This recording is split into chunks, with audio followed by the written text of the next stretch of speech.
Disney made a mistake with Star Wars.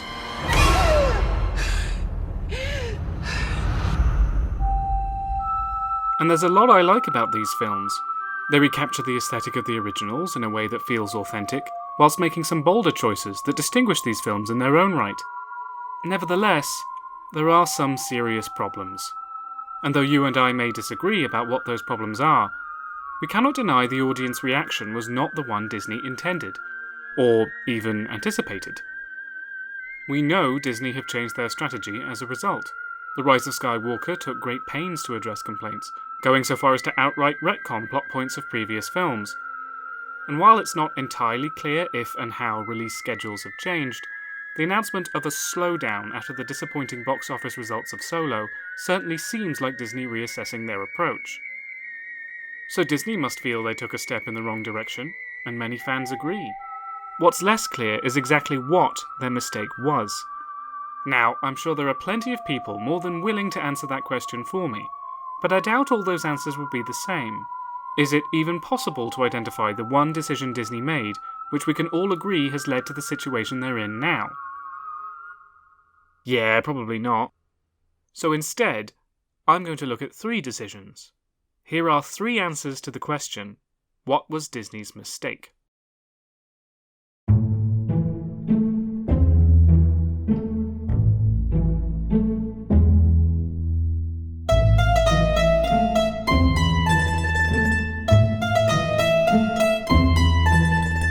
Let me be clear about this.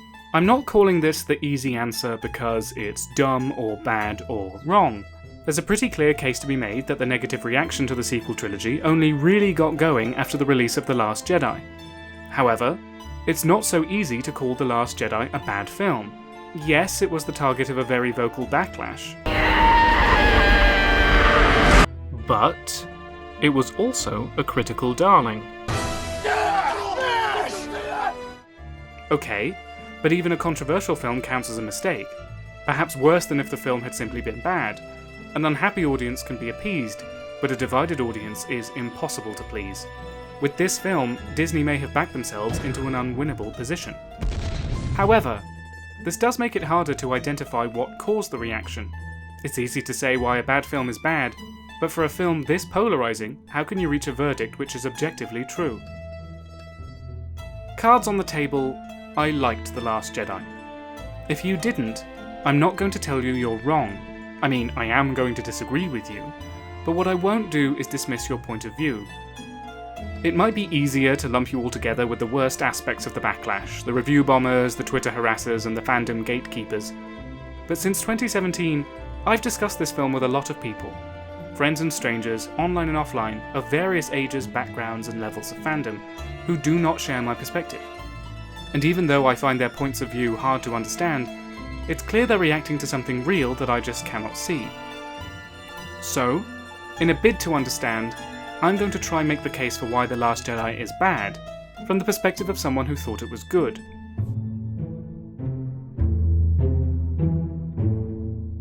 I've identified what I think are the main complaints made by the backlash. A few of these I actually agree with. Canto Bight is the freebie. I understand the thematic relevance and there's some lovely filmmaking, but it is jarring and it hampers any sense of urgency.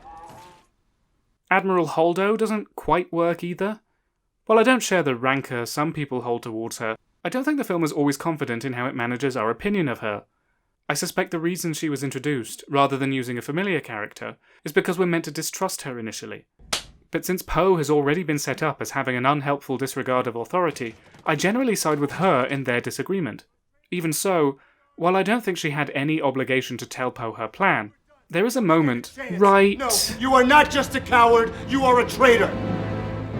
Here, where she probably should have anticipated that Poe was going to mutiny. Get this man off my bridge. In many ways, The Last Jedi is a bit of a clumsy film. It's cluttered and not all of its parts mesh together cleanly. Nevertheless, none of these things are egregious enough to spoil my overall enjoyment. Of all the complaints, the ones I'm least interested in are the ones about internal logic. Either the film presents a flawed reality, or has inconsistencies with rules established or implied in previous films. I'm not suggesting this sort of detail doesn't matter. For a believable, cohesive fantasy world, it's vital.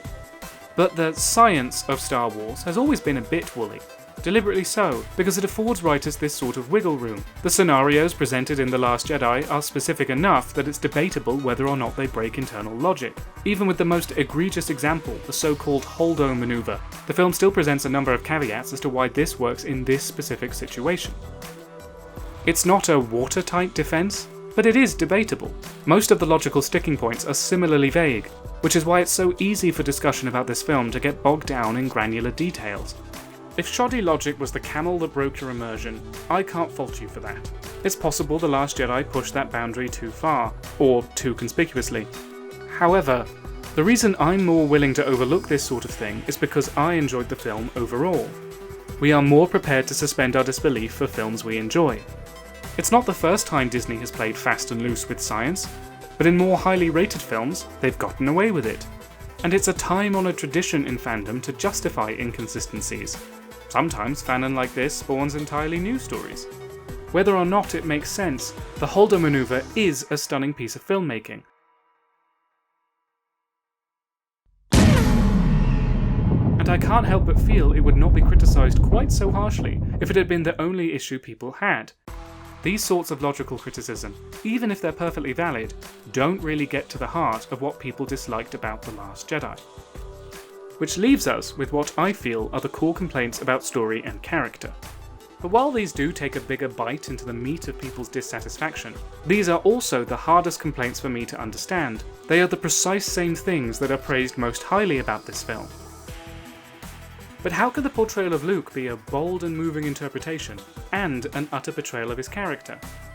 How can killing off Snoke be a thrilling twist that focuses the conflict, and a pointless cul-de-sac purely for shock value? How can the revelation of Rey's parents be fittingly dramatic for her character, and disappointingly devoid of substance? How can we be watching the same film? The central conceit of The Last Jedi relies on subverting expectations. This is not going to go the way you think. Not only does it challenge pre-existing expectations, be it implied plot strands from the previous film, or apocryphal expectations based on fan theories, it also weaves a narrative that encourages assumptions which it then breaks. Those are the shuttle parkers. This is the thing I appreciate most about this film. It makes for a thrilling narrative, and pivoting direction is precisely what the second film of a trilogy should do, especially a Star Wars trilogy. However, it also seems to be the root of most of the criticism. And, strangely enough, the thing that's given me the most insight into why is actually my favourite surprising moment in the film.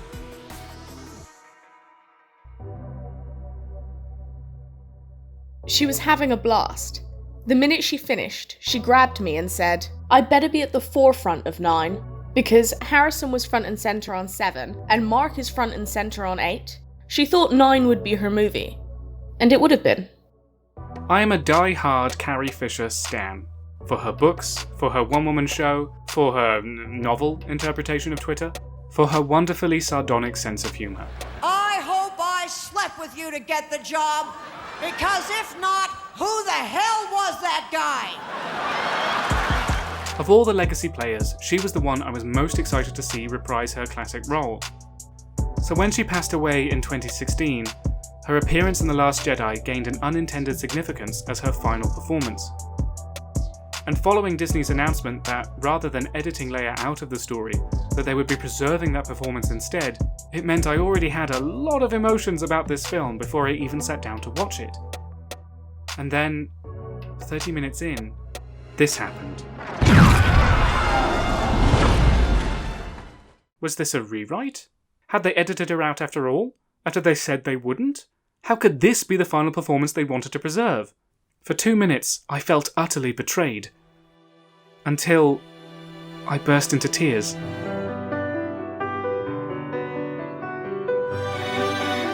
For me, this landed hard, because I'd always wanted to see Leia's Force abilities explored in a more meaningful way, and because of how it mirrored Carrie's joke about her own obituary. But above all, because it allowed me for a precious few moments to escape the real world and believe a fantasy. So when people call this scene dumb or silly or unrealistic, I don't know why. Nobody has been able to articulate their antipathy in a way I can understand. And that's largely because I simply don't want to understand. I don't want to lose the way this moment made me feel. There are many things I like about this film, but it is the emotional rollercoaster this moment took me on that first sold it to me. Nevertheless, for those 2 minutes, the film lost me. That's by design. These moments rely on deception, and it wouldn't have landed quite so hard if it hadn't shaken my trust first. But deliberately alienating your audience is a ballsy move. If it had failed to win me back, if I'd thought the scene trite or a deliberate prod at my emotions, I would have sat through the rest of the film with that sour feeling of betrayal still sitting in my stomach. I doubt I'd have been as receptive to the ways the film continues to play tricks on its audience. Perhaps it's these constant attempts to outwit that make the film so polarizing. If one of the early twists works for you, you'll be more likely to enjoy the later ones too.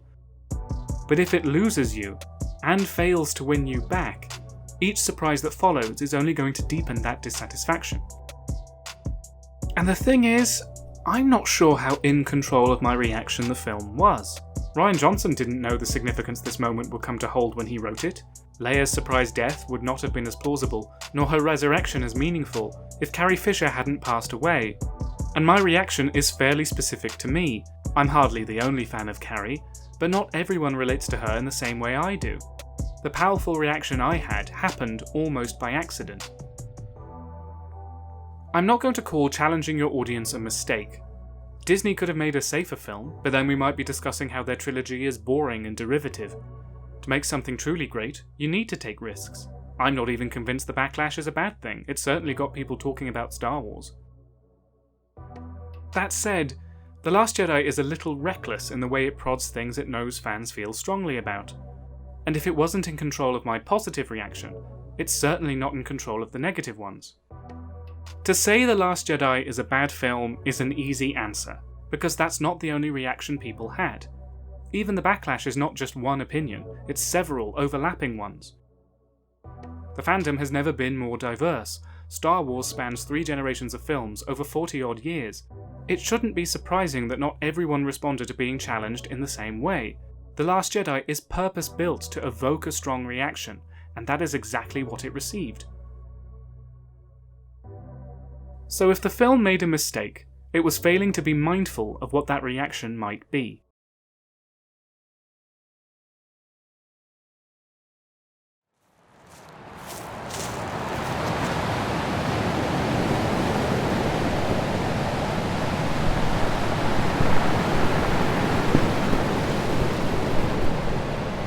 When we were discussing it, there was this one moment that I instantly had the chills considering, which was a young woman. What her story is, I had no idea, but saying, "Where is Luke Skywalker?"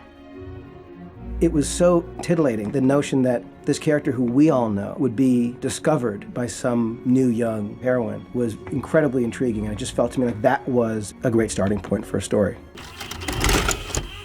This might be Disney's mistake. Even though Abrams is right, this is a great starting point for a story.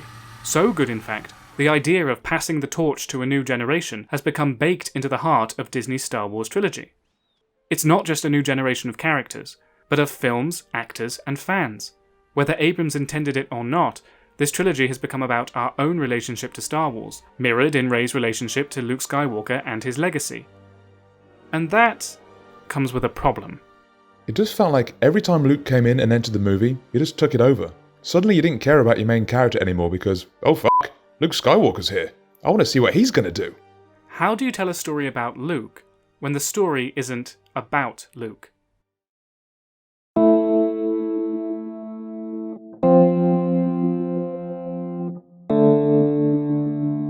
Rey is a great character.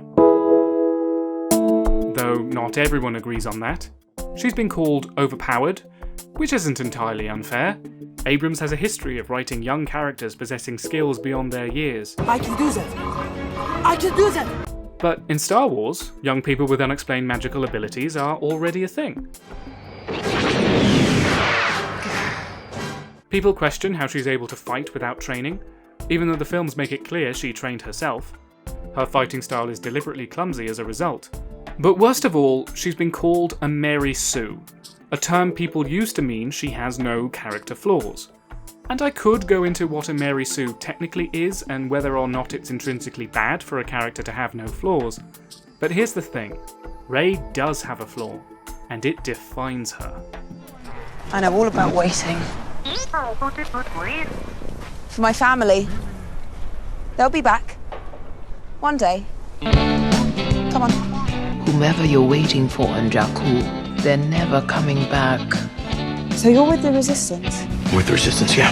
I am with the Resistance. Finn, what are you talking about? I'm not Resistance. I'm not a hero. I've been thinking about bringing on some more crew. Are you offering me a job? If I go to him, Ben Solo will turn. I want you to join me. We can rule together and bring a new order to the galaxy. Don't do this. Let me see them. My parents. They were nobody. You have no place in this story. You come from nothing. You're nothing. In a story that has always been about hope, Rey is blinded by it. Over and over again, she pins her hopes on people who end up disappointing her. Her whole story is about learning to stop waiting for others to save her. She needs to put her hope in herself. So when she finally comes face to face with the biggest legend in this universe, the obvious choice for Rey's story is that he disappoints her too.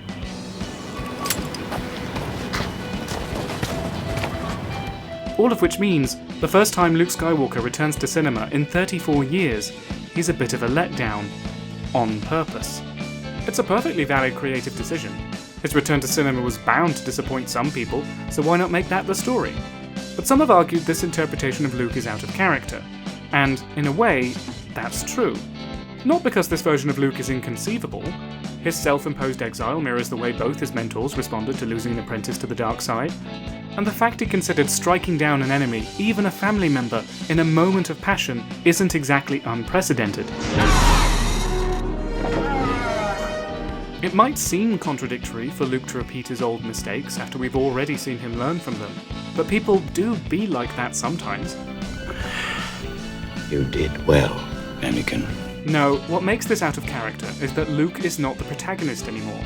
This version of Luke exists to support Rey's story. The Luke at the end of Return of the Jedi is a complete character. For him to exist in a new story, he has to be reinvented. And while there may have been an interpretation that would have worked okay and landed better with fans, it probably wouldn't have been as effective in driving Rey's story. If Luke is still the legend he always was, why isn't this story about him? If Luke is still the savior of the galaxy, what's left for Rey to do? Shortly after The Last Jedi came out, I discussed it with a friend who didn't share my fondness for it. Chief among his complaints was the issue of Rey's parents. She should have been a descendant of Luke's, he said, or at the very least a Skywalker, because that would justify her Jedi powers. For her to have zero connection to the original cast makes no sense. I disagreed. Isn't it a better message for young fans, I argued, to say that greatness need not come from your bloodline, but can actually come from anywhere, that anybody can be a Jedi? He agreed that was a good message, but didn't think now was the time for it. That should be the next trilogy, he said. They have to finish the Skywalker story first. I couldn't understand this. Luke and Anakin's stories were finished, and these films were so clearly about Rey. Disney had never said this trilogy was going to be about the Skywalkers. Had they? The Force is strong in my family. My father has it. I have it. My sister has it. You have that power too. The marketing for The Force Awakens didn't really focus on Rey. They didn't neglect her either. Here she is, slap bang in the middle of the poster. And she's the first character introduced in the main trailer. Who are you? I'm no one. That said, they did downplay her role somewhat. Of course, they were cagey about everyone's role in the plot, but in all the promotional material, Finn is the one holding Luke's lightsaber. It seems they wanted to misdirect people into thinking he was this trilogy's new Jedi, not Rey. I doubt this decision was made because they thought Daisy Ridley was a harder sell as a Jedi than John Boyega, especially considering the reaction some people had to the very idea of a black stormtrooper. A black stormtrooper. Yeah, right. More likely, it was to preserve the impact of the climactic scene. They wanted Rey's story to be a surprise, so they kept the fact this was her story a secret. It's not rare for modern trailers to be light on plot, particularly for franchise blockbusters like Star Wars, where the property itself is enough to sell it. The way Disney's marketing pitched the film was to capture an idea of Star Wars. The trailers focused on evoking a certain mood, reminiscent of the original trilogy. Familiar music, familiar imagery, and familiar characters. In April of 2014, the cast of The Force Awakens was announced, released alongside this picture of the first table read. And since the return of beloved actors from the original trilogy was a newsworthy announcement, Disney made the table read a promotional event. Setting it in an actual studio, surrounded by Star Wars props, they clearly planned the table read with this photo in mind. They even invited Mark Hamill to attend, despite him having no speaking lines in the film. First of all, when I read, I said, wait a second, why am I going to fly 6,000 miles for a table listen? Call me Luke Cliffhanger. But I said, oh, I get it, because if I don't show up to the table read, that'll become a story in and of itself. I better show up, right? I can't say Disney sold The Force Awakens, and by extension the whole trilogy, purely on the backs of the returning actors. They were pretty upfront about this story being chiefly about the new characters. Nevertheless, drawing a connection between the new films and the originals was a key component of Disney's marketing strategy. Chewie, we're home. They certainly knew the return of Luke Skywalker would be enough for a whole bunch of their audience to pre-order tickets, and exploited that fact in their marketing. But by simple virtue of the way The Force Awakens needed to be structured in order to preserve Rey's story, what those Luke fans received was essentially a very entertaining 2-hour trailer for Luke's return in the next film. And in order to preserve Rey's story in The Last Jedi, they made that return a disappointment. So even though Disney never said, in as many words, that this was Luke's story, I can't really blame people for feeling the Luke they were given was not the Luke they were promised. Even if the marketing had been totally different, if they kept the returning cast a secret and let them pop up as surprise cameos, the idea that forms the whole foundation of this trilogy is aimed at an audience who already know who Luke Skywalker is. But if this story is about passing the torch, you need to answer the question, why can't Luke carry it anymore? And if you sell this story, from a marketing perspective and in the emotional payoff of your narrative, on the idea of the Luke as we remember him coming back, these ideas are always going to clash. So from the moment Abrams decided to build this trilogy on the idea of a young woman asking, "Where is Luke Skywalker?" he created this problem. It feels harsh to call it a mistake, because it was a good idea. But they were always going to have to choose between preserving the emotional truth of Rey's story, or satisfying the portion of their audience they'd lured into the cinema on the promise of a different character's story. So, Days, I want to ask you, I just found this out. Have you been keeping Rey's secret from the beginning? Did you know about the parentage? Tell me about that journey of when you found out. No. At the beginning, there was toying with an Obi-Wan connection, and then it really went, there were different versions, and then it really went to that she was no one. And then it came to episode 9, and JJ pitched me the film and was like, oh yeah, Palpatine's granddaddy. And I was like, awesome. And then 2 weeks later, he was like, oh, we're not sure. So it kept changing. So then even I was filming, and I wasn't sure what the answer was going to be.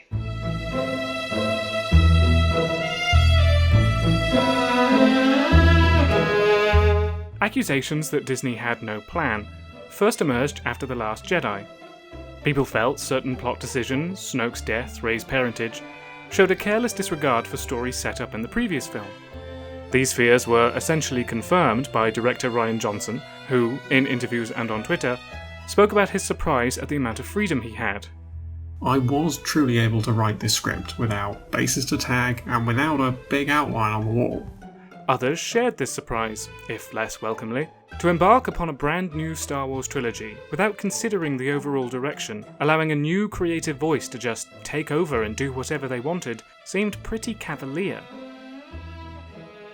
At the time, I was dismissive of this criticism, partly because I liked the decisions Johnson made, and I didn't agree Force Awakens necessarily had set up the stories people thought Last Jedi ignored.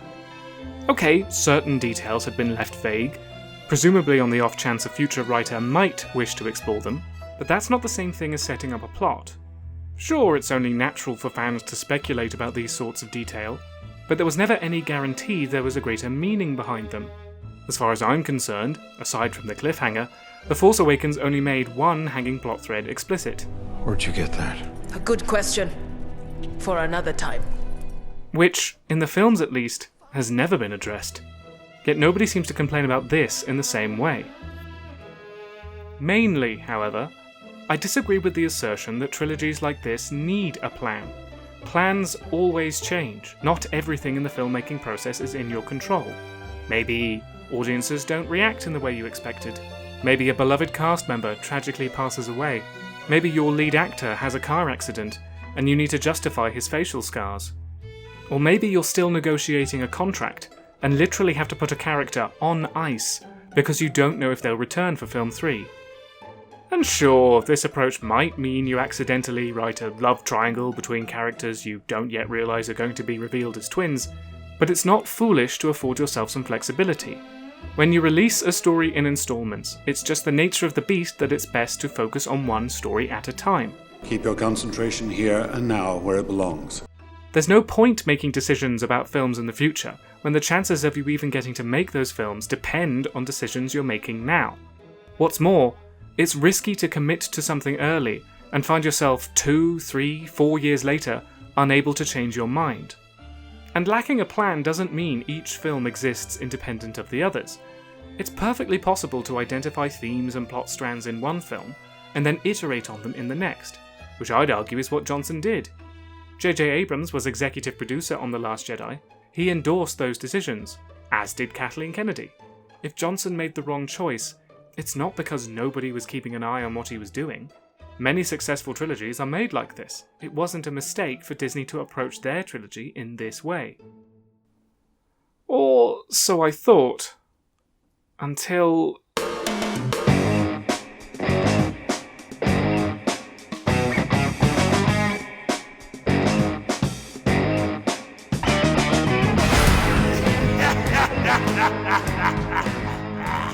What's that, Jimbo? You're all for flexibility and creative freedom when it works in your favor. But after one teensy ray, Puppetine, you're already breaking out the writer's stun cuffs.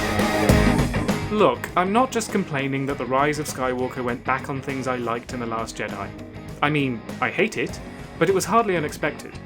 And the film isn't entirely without merit. There are interesting ideas here. The lightsaber fight across the psychic link, now that is how you iterate on an existing idea. And it's just creative filmmaking. Well done. I like it. I'm still not convinced a plan is what Disney needed.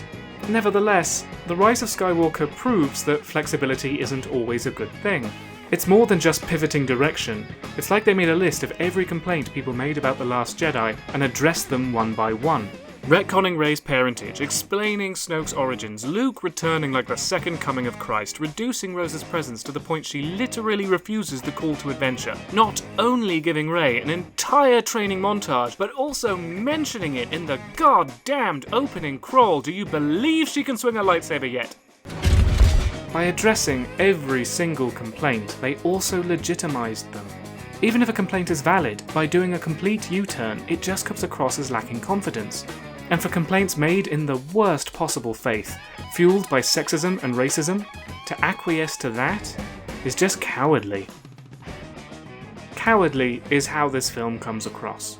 Not just because it bows to every criticism, not just because it tries to distance itself from the previous film, not just because they tell more than they show, and even seem to ADR in lines to clarify points we could have inferred. Friends Destroyer. They said Chewie's this way.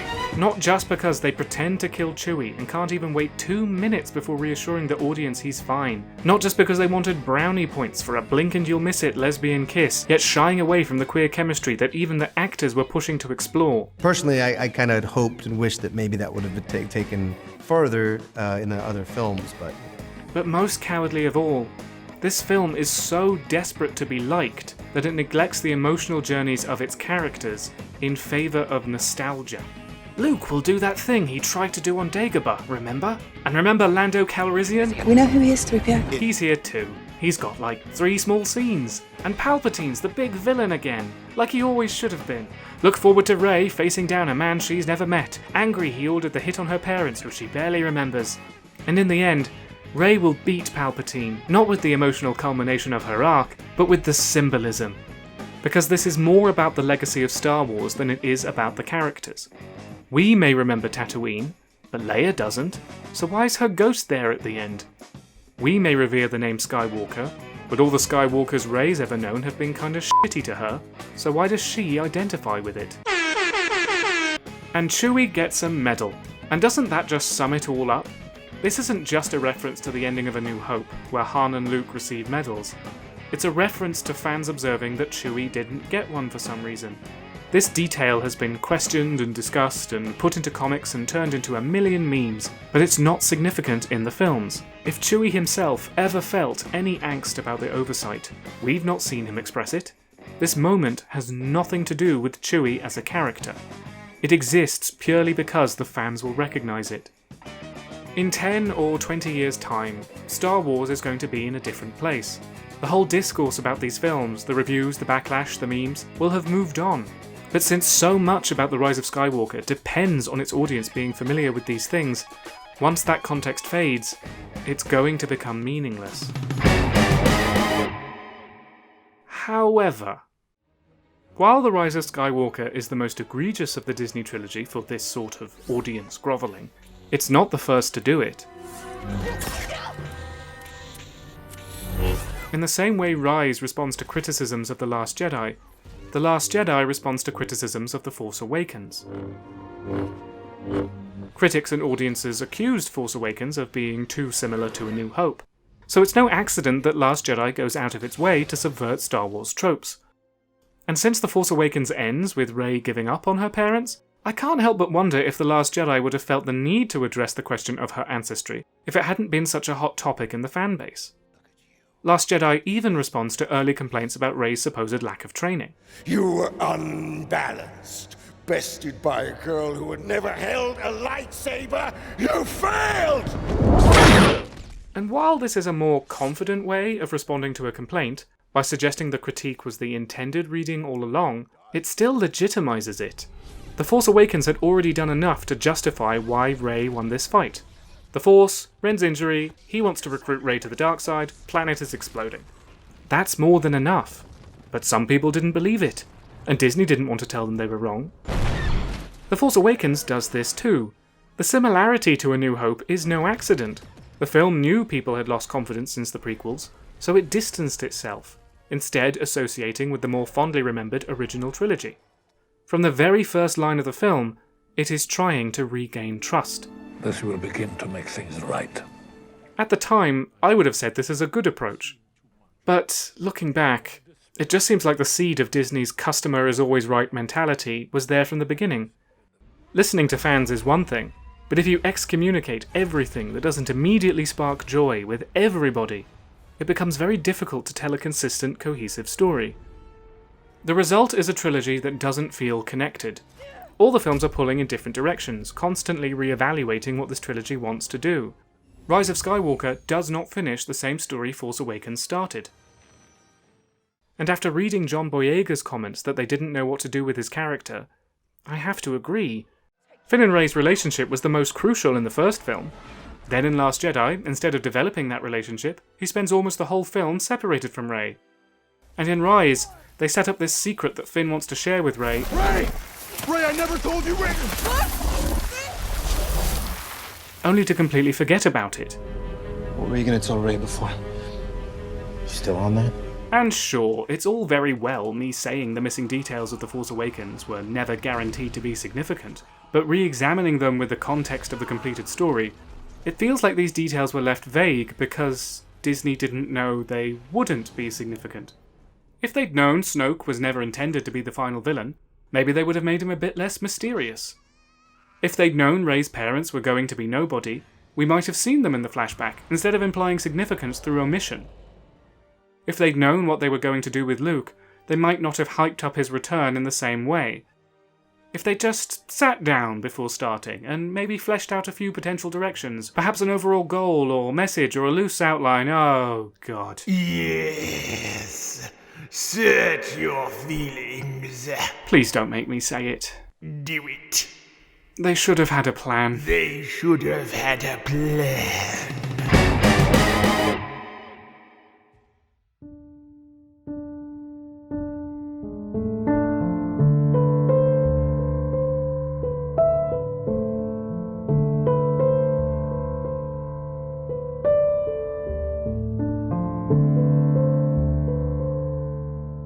When the backlash first began, there was a small but noisy push to return creative control of Star Wars to George Lucas. Comments, hashtags, a change.org petition. And I can understand thinking the current creative team ought to be replaced, but why was George Lucas the go-to choice? Fair enough, there would be no Star Wars without George, but he's hardly the antidote to Disney. He too has a reputation for being profit-driven and obsessed with merchandising. And have we all just forgotten the prequels? This man tampered with something great, and was hated for it. Now he's directed more bad Star Wars films than good ones, and he's on record as saying his next Star Wars trilogy would have been set in a microscopic world and been about goddamned midichlorians. He has already failed his interview for this job. Also, let the man retire, he doesn't owe anybody one more Star War. Nevertheless, I think I get where this is coming from. There is something George gave his Star Wars films which feels like it's missing from the Disney sequels. A single creative voice. The prequels face their own backlash, and they too adjusted direction as a result. It's doubtful Jar Jar Binks would have been the one to hand over power to Palpatine if he'd been a more popular character. But for the most part, George had a story he wanted to tell, so he went ahead and told it. When met with extreme criticism, he didn't compromise his vision. Even his mad midichlorian trilogy idea is an adherence to that vision, and he doesn't care if you like it. Of course a lot of the fans would have hated it, just like they did Phantom Menace and everything, but at least the whole story from beginning to end would be told. George Lucas is not the person who's going to fix Star Wars. But I have so much more respect for an artist who has something to say than an artist who just says what they think people want to hear. Maybe it's a fool's errand to try and reduce Disney's approach to 1 or even 3 mistakes, but if there's any lesson to take from them, it should be this. Have confidence. Don't put off creative choices because you're unsure what you'll need later. Don't hold back from telling a good story because you know some people won't like it. Don't compromise your vision in the face of adversity. Find the story you want to tell, and tell it.